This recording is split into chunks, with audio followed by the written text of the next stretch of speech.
Un mur de clôture pourtant bien érigé, à l'intérieur, des herbes sauvages envahissant les aires de circulation, des bâtiments d'hospitalisation aux murs lézardés et aux toits très vieillissants, voilà le triste décor que présente actuellement l'hôpital de référence de Dolisie dans le département du Niari.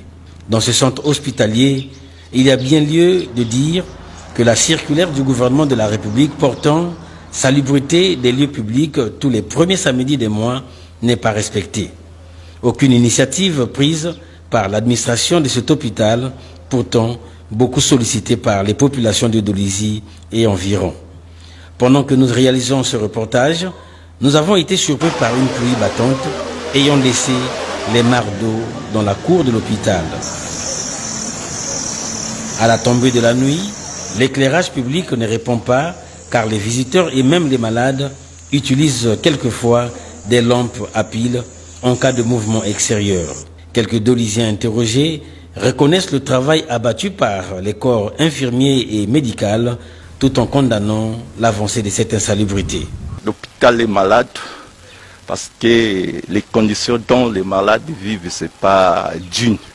Parce que nous sommes entourés d'herbes et puis il y a le problème dans les salles, même les dehors, l'extérieur, il n'y a pas de lumière, il y a d'autres salles qui sont vraiment dans les noirs, c'est vraiment déplorable. Les jardins là étaient bien entretenus, l'air pousse partout, les jardins n'est pas coiffés. On se demande qu'est-ce qui se passe. Les poubelles, les gens sont partout, tout est abandonné. Je ne comprends pas qu'est-ce qui se passe. Les fils de Dolisie qui sont nés, nombreux, hein?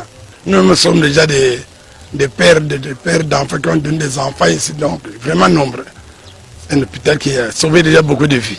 Hier, par exemple, l'hôpital avait des crédits. Bon, l'État venait pour essayer un peu d'aider l'hôpital par la subvention. Mais aujourd'hui, l'hôpital ne vit que de ces mini-recettes. Et quand vous voyez ces mini-recettes-là, ça ne représente absolument rien. Et puis, il n'y a pas de service qui peut produire de l'argent pour faire fonctionner la structure. Bon, nous ne sommes pas comme chez les autres où il y a des dons, il y a les gens qui viennent en aide. Mais depuis qu'on est là, on ne voit pas les gens, que ce soit l'homme politique ou qui vient pour dire, voilà, on vient donner ceci pour subvenir aux besoins de l'hôpital. La députée suppléante de Dolisie 2, en pleine descente, n'a pas gardé muette sa langue. Il nous faut regarder comment inscrire une ligne budgétaire dans le budget 2024 pour que l'on arrive à la rénovation justement de l'hôpital de référence. C'est un hôpital de référence qui ne mérite pas de sombrer dans l'état où nous trouvons actuellement ces infrastructures. Donc c'est un combat, nous allons, quand on a adopté la ligne budgétaire, il reste quoi?